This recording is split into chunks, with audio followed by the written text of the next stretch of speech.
नमस्कार विद्यार्थी मित्रांनो, पवन वाघ अकॅडमी या यूट्यूब चॅनलमध्ये मी राठोड सर आपलं स्वागत करत आहे। विद्यार्थी मित्रांनो, आपण या पूर्वीच्या व्हिडिओमध्ये निबंध लेखन कशा पद्धतीने करावं आणि निबंध लेखन लिहित असताना कोणकोणत्या गोष्टीचा विचार करावा, कोणकोणत्या मुद्द्याचा विचार करावा याचा आपण आढावा घेतला होता। तर आज आपल्याला या निबंध लेखनाच्या दुसऱ्या भागामध्ये आज आपल्याला काय बघायचं आहे, तर निबंध लेखनाचे प्रकार हे कोणकोणते प्रकार आहेत आणि त्या प्रत्येक प्रकारामध्ये कशा प्रकारचे निबंध तुम्हाला परीक्षेसाठी विचारले जाऊ शकतात याची माहिती आपल्याला काय करायची आहे, आजच्या या व्हिडिओमध्ये घ्यायचं आहे। तर विद्यार्थी मित्रांनो बघा, यामध्ये जो पहिला प्रकार आहे तो पहिला प्रकार वैचारिक निबंध। आता यामध्ये जर वैचारिक निबंधाचा प्रकार, यामध्ये निबंध लिहित असताना वैचारिक निबंधामध्ये बघा, यामध्ये आपल्या स्वतःच्या आकलन शक्तीचा वापर करावा लागतो। म्हणजे वैचारिक म्हणजे विचार, यामध्ये प्रत्येक जे निबंधाला विषय दिले जातात त्या प्रत्येक निबंधाच्या विषयामध्ये तुम्हाला विचार करून स्वतःच्या भाषेमध्ये मुद्देसूद प्रमाणे एका मुद्द्यातून दुसरा मुद्दा तयार होईल आणि त्या निबंधामध्ये वेगवेगळ्या विरामचिन्हाचा योग्य ठिकाणी वापर करून त्याचबरोबर त्याचा शेवट ही अत्यंत ठाम पद्धतीचा असायला हवा, जेणेकरून तुमचा निबंध हे काय होईल, प्रभावी ठरेल। म्हणून जसं तुम्हाला मी पहिल्या व्हिडिओमध्ये सांगितलं होतं की वैचारिक निबंधामध्ये जो तुमचा स्वतःच महत्त्वाचा जो आकलन क्षमता आहे त्यासाठी तुमचं अवांतर वाचन महत्त्वाचं आहे। अवांतर वाचन आपला चांगल्या पद्धतीचं असेल तर आपण वैचारिक पद्धतीचा जो वैचारिक निबंध आहे हे काय करू शकतो, आपण चांगल्या पद्धतीनं लिहू शकतो। आता या वैचारिक निबंधामध्ये जो विषय आहे बघा, कोणता विषय येऊ शकतो, यामध्ये प्रदूषण एक समस्या, प्रदूषण एक समस्या। मग तुम्हाला प्रदूषणावर लिहावं लागतं, हे प्रदूषणावर तुम्हाला विचार करून लिहावं लागतं, बरोबर। मग प्रदूषण कशापासून होतं, प्रदूषण होण्याची कारणे कोणते, प्रदूषण रोखण्यासाठी कोणत्या उपाययोजना कराव्या लागतात, या सगळं माहितीचा आढावा हे आपल्याला स्वतःच्या भाषेमध्ये विचार करून लिहावा लागतो। त्याचबरोबर ग्रंथ हेच गुरु, ग्रंथ हेच गुरु, ग्रंथ हेच गुरु। त्यानंतर संगणक शाप वरदान, संगणक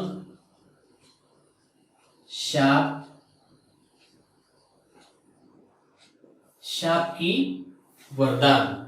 त्याचबरोबर युवा पिढी व व्यसनाधीनता, युवा पिढी व व्यसनाधीनता। त्याचबरोबर बघा, असे काही जे विषय आपल्याला या वैचारिक निबंधामध्ये येऊ शकतात। अजून काही भरपूर प्रकार आहेत, यामध्ये भरपूर असे प्रकार आहेत या वैचारिक निबंधामध्ये। हे सगळे प्रकार तुम्ही काय करू शकता, आपण आपल्या वैचारिक बुद्धीचा वापर करून आपण ते लिहू शकता। मग यामध्ये बघा, जसं प्रदूषण एक समस्या, मग प्रदूषणाविषयी जी जी माहिती आहे आपण स्वतःच्या विचारानुसार काय करू शकता, आपण लिहू शकता। त्याचबरोबर ग्रंथ हेच गुरु, मग ग्रंथ कोणता ग्रंथ आहे, मग त्या ग्रंथाचा विचार काय आहे, त्या ग्रंथामध्ये कोणकोणते विचार आपल्यासाठी दिलेले आहेत ते सर्व आपण मांडू शकतो। त्याचबरोबर संगणक शाप की वरदान, मग संगणकाचा उपयोग आपल्यासाठी कोणता आहे, मग आपल्याला संगणकाचं वरदान आहे की एक शाप आहे, मग आपल्याला त्या संगणकाचे खूप फायदे आहेत की त्याचे तोटे आहेत, हे आपण काय करू शकतो, लिहू शकतो। त्याचबरोबर युवा पिढी व व्यसनाधीनता. आता युवा पिढी व व्यसनाधीनता या विषयामध्ये तुमचे विचार जे आहेत युवा विषयी आणि आजचा युवक हे कोणत्या व्यसनाधीनतेकडे वळत आहे, त्यामध्ये त्याला कोणते व्यसन लागले आहे, मग ते चांगले व्यसन असो किंवा वाईट व्यसन असतो, हे कोणकोणते व्यसन आहेत हे आपल्याला लागलेले. त्यासाठी तुम्हाला जे महत्वाचे विषय आहेत या प्रत्येक वैचारिक निबंधामध्ये तुमचे विचार तुम्हाला काय करावं लागतं, स्वतःच्या विचारामध्ये तुम्हाला ते लिहावं लागतं. मगच तुमचा तो जो निबंध आहे तो एकदम प्रभावी पडू शकतो. त्यानंतर जो दुसरा प्रकार आहे वर्णनात्मक व प्रसंगलेखन. आता यामध्ये बघा, जो प्रत्येक जे विषय जर आपण पहिला निबंध बघितला वैचारिक निबंध, यामध्ये आपल्याला प्रत्येक गोष्टीचे चिंतन करून तपशीलनुसार आपल्याला काय त्या विषयाचं गंभीर स्वरूप जाणून त्याच्यावर चिंतन करून त्याचं तथ्यशील म्हणजे त्याच प्रत्येक गोष्टीचं तथ्य काय असेल त्या गोष्टी आपल्याला काय करावं लागतात, लिहावं लागतं, जेणेकरून आपलं जो निबंध आहे तो एकदम उत्तम प्रकारचं होऊ शकतं. त्यानंतर दुसरा जो प्रकार आहे वर्णनात्मक आणि किंवा प्रसंगलेखन. आता यामध्ये काय बघा, आपण वर्णनात्मक आणि प्रसंगलेखन. आता वर्णनात्मक म्हणजे वर्णन, कोणत्याही गोष्टीचं आपल्याला काय करावं लागेल, जे आपल्याला निबंध दिले त्या निबंधाचं आपल्याला काय करावं लागेल, वर्णन करावं लागेल. मग ते वर्णन कसं, जी गोष्ट आपण पाहिलेली आहे, जे पाहतो अनुभवतो, बघा जी गोष्ट आपण पाहतो किंवा ती जी गोष्ट आपण अनुभवतो त्या गोष्टीचं आपल्याला काय करावं लागतं, वर्णन करावं लागतं. मग ती कोणती वस्तू असो, मग वस्तू असो, वास्तू असतो, म्हणजे वस्तू बघा, वस्तू आणि वास्तू याच्यामध्ये फरक आहे. वस्तू असो, वास्तू असो, त्यानंतर घटना असो, पक्षी असो, पशु असो, हे जे पण गोष्टी आहेत या प्रत्येक गोष्टीमध्ये आपल्याला काय करावं लागतं, त्या प्रत्येक वस्तूचं किंवा वास्तूचं जसं पाहिलं तसं आपल्याला त्याचं वर्णन करावं लागतं. मग यामध्ये कोणते विषय येऊ शकतात, आमची सहल. बघा याच्यामध्ये कोणते येऊ शकतात, आमची सहल. त्यानंतर दुसरा आहे मी पाहिलेला अपघात. मी पाहिलेला अपघात. त्यानंतर अकस्मात पडलेला पाऊस. अकस्मात पडलेला पाऊस. त्यानंतर शाळेचा पहिला दिवस.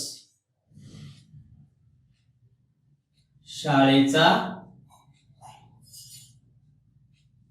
पहिला दिवस. आता हे जे उदाहरण आहे, आपण वर्णनात्मक आणि प्रसंगलेखन याच्यामध्ये बघा हे जे उदाहरण आहे, आमची सहल. आता या विषयीचं जर आपल्याला निबंध लिहायचं असेल आमची सहलमध्ये, तर सहलीमध्ये जे प्रसंग घडलेले, सहलीमध्ये जे प्रसंग घडले, मग सहल जशी घडली, जशी आपण जिथून सुरुवात केलं, जे बघितलं, जी सहल आहे जशी घडली तशीच त्याचं आहे तसं वर्णन केलं तर आपण त्याला वर्णनात्मक निबंध म्हणू. नाहीतर आपण त्याचा प्रसंग बदलू शकतो का, नाही बदलू शकत. त्यानंतर मी पाहिलेला अपघात. आता अपघात तुम्ही पाहिला असाल तर जो अपघात तुम्ही जसा बघितला, अपघात कशा पद्धतीचा झाला, कशाचा झाला, त्याच्यामध्ये काय काय झालं, किती लोक जखमी झाले, कोणी अनावधानाने मृत्यू पावलं का, त्यानंतर तुम्ही काय केलात, कोणाला बोलवलं, अँब्युलन्स बोलवलं का, पोलिसाला खबर दिली का, या सर्व गोष्टी जे तुम्ही अपघातासमयी बघितलात त्या गोष्टीचं वर्णन तुम्हाला त्या निबंधामध्ये करावा लागतो. त्यानंतर पडलेला पाऊस, आता अकस्मात म्हणजे अचानक पडलेला पाऊस, अचानक जो पाऊस पडला तो अचानक पाऊस कसा पडला, त्याचं वर्णन काय आहे, कशा पद्धतीचा पाऊस होता, पावसाचं स्वरूप काय होतं, हे सगळं तुम्हाला काय त्याचं वर्णन करावं लागतं. त्यानंतर शाळेचा पहिला दिवस. आता शाळेचा पहिला दिवस जसं आपल्यासोबत घडलेला आहे, आपला शाळेचा पहिला दिवस जसा घडला तो आपल्याला त्यासमोर मांडावा लागेल, बरोबर आहे की नाही.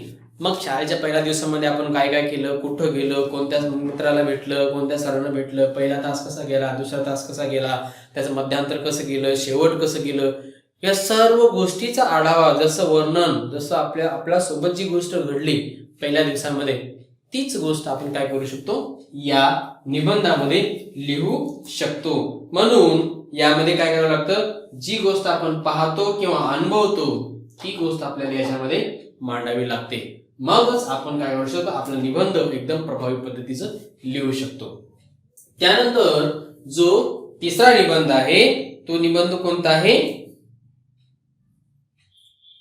आत्मकथनपर, बरोबर. याला आपण दुसरं नाव मनोगत पण म्हणू शकतो. मनोगत, आत्मकथनपर निबंध आणि मनोगत. आता यामध्ये बघा आपले जे आहे या निबंधामध्ये काय कोणत्या कोणत्या गोष्टी येतात. आत्मकथन, बघा त्या व्यक्तीचं आपल्याला काय करावं लागतं, आत्मकथन लिहावं लागतं. मग त्याच्यामध्ये मनोगत येऊ शकतं, कोणाची कहाणी येऊ शकते, आत्मव्रत येऊ शकतो, आत्मनिवेदन येऊ शकतो ना, का एखादी कथा येऊ शकते, त्यानंतर कोणाचं तरी आत्मवृत्त येऊ शकतं, त्यानंतर कोणाचं तरी मनोगत येऊ शकतं. या सगळ्या गोष्टी आपल्याला या निबंधाच्या प्रकारामध्ये येऊ शकतात. मग याच्यामध्ये कोणते कोणते उदाहरण येऊ शकतात, कोणते कोणते उदाहरण येऊ शकतात, तर बघा याच्यामध्ये उदाहरण बघितलं तर मी वृक्ष बोलतोय, मी वृक्ष बोलतोय. त्याचबरोबर शाळा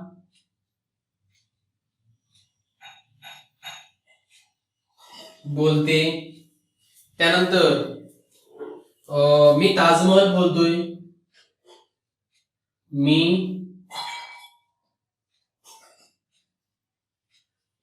ताजमहल बोलतोय. त्यानंतर मी पुतळा बोलतोय. त्यानंतर मी आरसा बोलतोय. बघा इत्यादी इत्यादी पद्धतीचे उदाहरण. आता याच्यामध्ये या उदाहरणामध्ये बघितलं आपण, आत्मकथनपर निबंध मध्ये बघितलं तर मी वृक्ष बोलतोय. मग वृक्ष बोलतोय, वृक्ष बोलतात का, नाही, पण तुम्हाला काय करावं लागेल, मी स्वतः वृक्ष आहे. मी कोण आहे, मी स्वतः. त्या ठिकाणी तुम्हाला स्वतःला वृक्ष व्हावं लागेल. मग तुम्ही स्वतःची जी भावना आहे वृक्षा संदर्भातली तुम्ही त्या ठिकाणी मांडू शकता. त्याचबरोबर शाळा बोलते, शाळा तुम्हाला स्वतःला शाळा व्हावं लागेल. म्हणजे आपण ज्या विषयाचं काय लिहिणार आहे, निबंध लिहिणार आहे, तर काय करावं लागेल, आपण स्वतः ती वस्तू आहोत अशी आपल्याला कल्पना करावी लागेल. अशी आपल्याला कल्पना करावी लागेल जेणेकरून आपण काय करू शकतो, एक उत्तम प्रकारचा निबंध आपण लिहू शकतो. मी ताजमहल बोलतोय, मग तुम्हाला ताजमहल व्हावं लागेल. काय व्हावं लागेल, ताजमहल. आपल्याला ते स्वतः वस्तू व्हावं लागेल. त्याचबरोबर मी पुतळा बोलतोय, ए बाळांनो इकडे बघ, तिकडे बघ, इकडे बघू नको, तिकडे बघू नको, बघ तुझ्यावर, बघ तुझ्यावर, मी पुतळा बोलतोय. अशा पद्धतीचं तुम्हाला सुरुवात करावं लागेल. मी आरसा बोलतोय, आता आरसा बोलतोय तर आरशाविषयीचं प्रत्येक गोष्ट तुम्हाला स्वतः आरसा बनून काय करावं लागेल, ती गोष्ट तुम्हाला लिहावी लागेल. मग अशा पद्धतीचे जर तुम्हाला निबंध आले तर त्या निबंधामध्ये तुम्ही काय करू शकता की असे जे मुद्दे आहेत बघा, याच्यामध्ये सगळ्यात महत्वाचं मी आत्मकथनपर तुम्हाला काय करावं लागेल, स्वतः ती वस्तू मीच आहे अशी कल्पना करावी लागेल आणि तो निबंध तुम्हाला काय करावा लागेल, लिहावं लागेल. समजलं? ठीक. यानंतर जो चौथा निबंध आहे कल्पनात्मक निबंध. चौथा निबंध कोणता आहे? कल्पनात्मक. आता हा कल्पनात्मक जो निबंध आहे तो मुक्त आहे, स्वेर आहे, म्हणजे मुक्त लिखाण असतो. तुम्ही याच्यामध्ये तुमच्या कल्पनेला वाव द्यायचा असतो.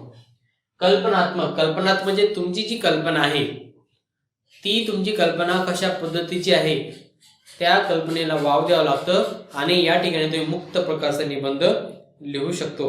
आणि याच्यामध्ये बघा काय करावं लागतं, एक विनोदी शैली वापरायला लागते. यामध्ये विनोदी शैली असली तर खूप प्रभावी निबंध आपला या ठिकाणी तयार होतो. आणि यामध्ये सगळ्यात महत्वाचं म्हणजे जे आपल्याला विषय दिलेला आहे त्या विषयाचं ज्ञान आपल्याला असावे. मग जो पण विषय आपल्याला दिलेला आहे त्या प्रत्येक विषयाचं आपल्याला काय असायला लागतं, ज्ञान असावं लागतं, जेणेकरून आपला जो निबंध आहे तो एकदम चांगल्या पद्धतीचं काय होऊ शकतं, निबंध तयार होऊ शकतात. बरोबर. बघा याच्यामध्ये कोणते कोणते निबंध येऊ शकतात. मी पंतप्रधान झालो तर. कल्पना करायची. काय करायची या ठिकाणी आपल्याला? कल्पना करायची. मी पंतप्रधान झालो तर. त्यानंतर परीक्षा रद्द झाली तर. परीक्षा रद्द झाली तर कल्पना करायची. माझ्या कल्पनेतील महाराष्ट्र. माझ्या कल्पनेतील महाराष्ट्र कसा असेल. त्याचबरोबर माझ्या स्वप्नातील भारत.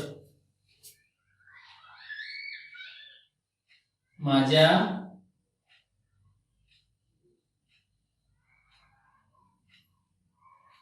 स्वप्नातील भारत. त्यानंतर मी मुख्याध्यापक झालो तर. मी मुख्याध्यापक झालो तर. आणि सूर्य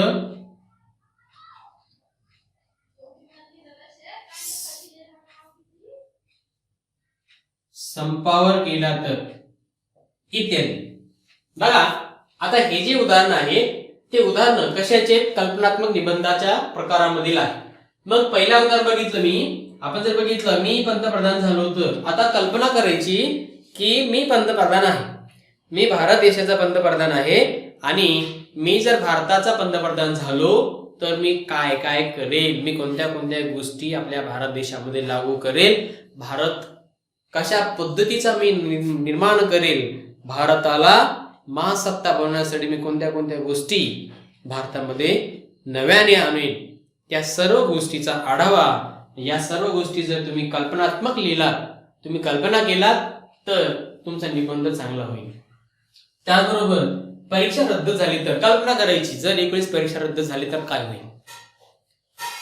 मग मुलांची गुणवत्ता कशी पडताळणी केली जाईल, विद्यार्थ्याचं मूल्यांकन कसं केलं जाईल, मूल्यमापन कोणत्या पद्धतीवर होईल. आणि यावर्षी तर अशीच कंडिशन आलेली आहे कोरोनाच्या परिस्थितीमुळं की यावर्षी काय आलेले आहे की परीक्षा रद्द झाली तर हा निबंध सुद्धा येऊ शकतो. कारण की परीक्षा होईल की नाही याची पण शाश्वती नाही. कारण की आजच्या दिवसापर्यंत अजून महाराष्ट्रामध्ये शाळा चालू झालेल्या नाहीत. म्हणून कदाचित असे तुम्हाला उदाहरणं तुमच्या कल्पनेमध्ये येऊ शकतात. म्हणून परीक्षा रद्द झाली तर हा तुम्हाला निबंध जर लिहिता आलं तर खूप प्रभावी पद्धतीनं लिहावं लागेल.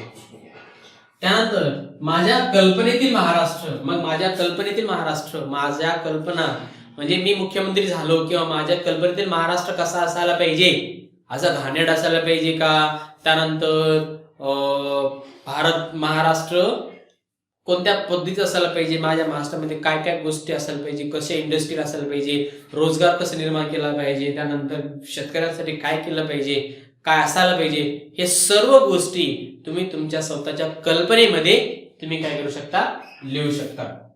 त्यानंतर माझ्या स्वप्नातील भारत. आता माझ्या स्वप्नातील, जसं मी महाराष्ट्र सांगितलं, कल्पनेतील महाराष्ट्र, तसंच माझ्या स्वप्नातील भारत, माझ्या स्वप्नातील भारत हा कसा असायला पाहिजे. अमेरिका कसा आहे, रशिया कशी आहे, जपान कसा आहे. मग जपानमध्ये आपल्या वयातील विद्यार्थी प्रात्यक्षिका म्हणजे प्रॅक्टिकल मध्ये नवीन टीव्ही तयार करतात, प्रत्यक्षामध्ये मोबाईलचे किट तयार करतात, आणि आपल्याला साधा चार्जर रिपेअर करता येत नाही. आपल्याला चार्जर जर खराब झाला तर चार्जर रिपेअर करता येत नाही. आपली टीव्ही खराब झाली तर टीव्ही कशामुळे खराब झाली ते करता येत नाही.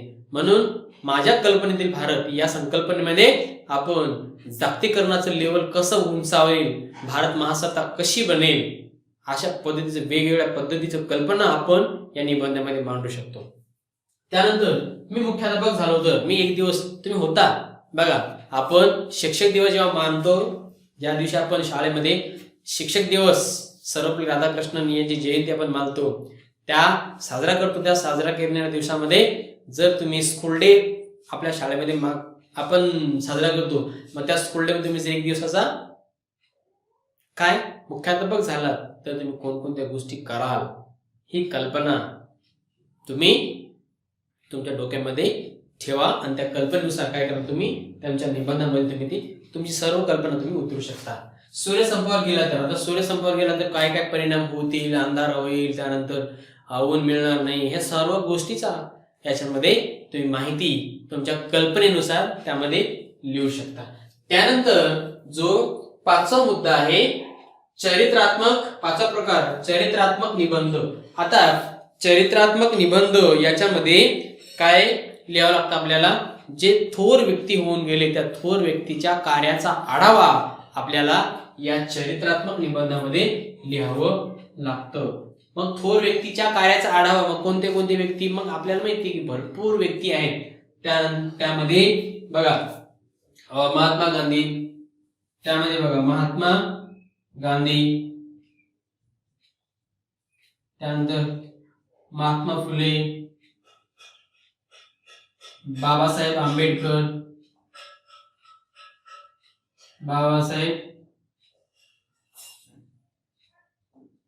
आंबेडकर, डॉक्टर अब्दुल कलाम जे राष्ट्रपती होऊन गेले, त्यानंतर शिवाजी महाराज, छत्रपती शिवाजी महाराज, हे असे जे वेगवेगळे थोर व्यक्ती आहेत, या थोर व्यक्तीच्या कार्याचा आढावा आपल्याला या निबंधामध्ये लिहावं लागतं, जेणेकरून आपला निबंध एकदम प्रभावी पद्धतीचा होऊ शकतं. म्हणून जर तुम्ही चरित्रात्मक निबंध लिहित असाल तर प्रत्येक व्यक्तीचं चरित्र आपल्याला माहित पाहिजे. मग तुम्ही महात्मा गांधीविषयी लिहित असाल तर महात्मा गांधीचं चरित्र कसं आहे, महात्मा फुलेचं लिहित असाल तर महात्मा फुलेचं कसं आहे, त्यानंतर डॉक्टर बाबासाहेब आंबेडकर याविषयी लिहित असाल तर तुम्ही ज्यांनी घटना लिहिली त्या घटनाकाराचं नाव आपण आंबेडकर म्हणून लिहू शकतो. त्यानंतर डॉक्टर अब्दुल कलाम, जर डॉक्टर अब्दुल कलाम यांच्याविषयी लिहायचे असेल तर ते भारताचे राष्ट्रपती होऊन गेले, वैज्ञानिक होऊन गेले, यांनी विविध प्रकारचे अग्नी, पृथ्वी असे विविध प्रकारचे काय त्यांनी शोध लावलं. त्यानंतर छत्रपती शिवाजी महाराज, आता ही कोण, छत्रपती शिवाजी महाराज विषयी आपल्याला हजारो ओळी लिहिता येतं, कारण की छत्रपतीचं आपल्या राजांची जी माहिती आहे ती छोटी माहिती नाही, इतिहासामध्ये की फाट पानावर लिहिलेली माहिती आहे इतिहासामध्ये. म्हणून छत्रपती जे राजे आहेत आपले शिवाजी महाराज यांच्याविषयी आपण जेवढी माहिती तेवढी माहिती लिहू शकतो. तर या निबंध प्रकारामध्ये असे वेगवेगळे प्रकारचे तुम्हाला थोर व्यक्तीविषयीच त्यांच्या कार्याविषयीचा आढावा तुम्हाला लिहावा लागतं. त्यानंतर जो शेवटचा निबंध आहे लघु निबंध किंवा ललित निबंध. आता या निबंधामध्ये बघा तुम्हाला अनुभव लिहावा लागतं, अनुभव ते पण रंजक प्रकारे, तुमचा अनुभव एकदम चांगल्या पद्धतीचा. त्यानंतर खेळकर वृत्तीने लिहावा लागतो, काय करावं लागतं, खेळकर वृत्तीने लिहावा लागतो आणि या निबंध तुम्हाला एकदम मुक्त प्रकारे लिहावा लागतो. मग त्याच्यामध्ये तुम्ही नदीविषयी लिहू शकता, परिजातकाच्या झाडाविषयी लिहू शकता, चष्मा, मोबाईल, यामध्ये लेखनाला बंद नाही, हे तुम्ही किती लिहू शकता, याला हा पण निर्बंध आहे. म्हणून बघा याच्यामध्ये तुम्ही कोणत्या नदीविषयी लिहू शकता, लघु निबंध मध्ये नदीविषयी लिहू शकता, पारिजातकाचे झाड याविषयी लिहू शकता, त्यानंतर चष्मा, मोबाईल इत्यादी. बघा नदी, पारिजातकाचे झाड, त्यानंतर चष्मा, मोबाईल इत्यादी असे वेगवेगळे जे उदाहरण आहेत, या प्रत्येक उदाहरणावर तुम्ही काय करू शकता, निबंध लिहू शकता. म्हणून तुमचा निबंध जर प्रभावी करायचा असेल तर तुम्ही हे जे सर्व प्रकार दिले त्या सर्व प्रकारावरती तुम्हाला निबंध चांगल्या पद्धतीचं लिहिता येतं. आणि हे जे आपण वैचारिक निबंध, वर्णनात्मक निबंध, आत्मकथनपर, कल्पनात्मक, चरित्रात्मक, लघु निबंध हे जे निबंध घेतले तर या प्रत्येक निबंधाचा आपल्याला काय करावं लागतं, वेगवेगळ्या पद्धतीचे जे विषय आहेत त्या प्रत्येक विषयावर तुम्हाला निबंध लिहिता येतात. त्यासाठी आपलं सगळ्यात महत्त्वाचं जे आपल्या पहिल्या व्हिडिओमध्ये सांगितलं की अवांतर वाचन आणि आपली आकलन क्षमता चांगल्या पद्धतीची असेल तर आपला निबंध हे प्रभावी आणि आकर्षक, ते सुद्धा वाचकाला मनमोहक ठरणारे निबंध आपण लिहू शकतो, आपल्याला यामार्फत सांगता येईल. तर विद्यार्थी मित्रांनो, हा व्हिडिओ तुम्हाला कसा वाटला अवश्य कळवा. या ठिकाणी आपले निबंध लेखन हा जो लेखन नियम आपल्याला लेखनमधला भाग होता तो या ठिकाणी संपला. यानंतर आपण नवीन व्हिडिओमध्ये नवीन भाग तुमच्या समोर घेऊन येणार आहे. तोपर्यंत तुम्हाला हा व्हिडिओ कसा वाटला अवश्य कळवा. त्याचबरोबर आपल्या पवन वाघ अकॅडमी युट्यूब चॅनलला जर तुम्ही नवीन असाल तर सबस्क्राईब करायला विसरू नका आणि आपल्या मित्रांमध्ये शेअर करायला विसरू नका. त्याचबरोबर सर्व भाषाविषयीची व्हिडिओज आपल्या PWA लाईव्ह या युट्यूब चॅनलवर उपलब्ध आहेत. जर तुम्ही बघितला नसाल तर बघून घ्या आणि त्या युट्यूब चॅनलला सुद्धा सबस्क्राईब करायला विसरू नका. आणि त्याचबरोबर एक महत्त्वाचं म्हणजे आपलं पवन वाघ अकॅडमी युट्यूब अकॅडमी नावाचं ॲप्लिकेशन प्ले स्टोर उपलब्ध आहे. जर तुम्ही डाउनलोड केला नसाल तर डाउनलोड करून घ्या. आपल्या मित्राला सुद्धा डाउनलोड करायला सांगा, जेणेकरून तुमच्यासोबत तुमच्या मित्राचा सुद्धा याच्यामध्ये फायदा होईल. आणि पाहत राहा. आणि कोरोनाचा काळ आहे, परत आपल्या कुटुंबाची काळजी घ्या, स्वतःची काळजी घ्या. माझं कुटुंब माझी जबाबदारी या अभियानाप्रमाणे तुम्ही स्वतःची काळजी घ्या, आपल्या कुटुंबाची काळजी घ्या. पाहत रहा पवन वाघ अकॅडमी युट्यूब चॅनल. धन्यवाद.